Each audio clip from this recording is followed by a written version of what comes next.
Sebenarnya, mentafsir anemia bergantung pada keadaan dan punca.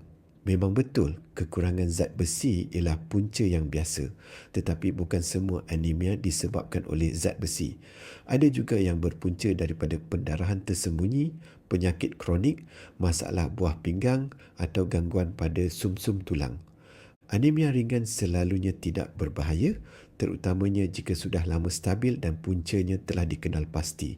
Dalam banyak keadaan, ia boleh dirawat dengan baik dan dipantau secara berkala.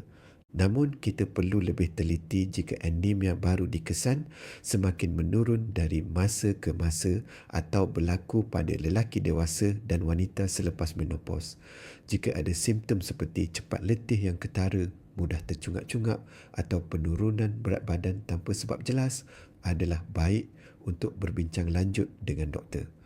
Keputusan ujian darah hanyalah permulaan untuk kita faham apa yang sedang berlaku. Ia membantu kita melihat gambaran awal dan seterusnya kita nilai bersama konteks kesihatan keseluruhan anda.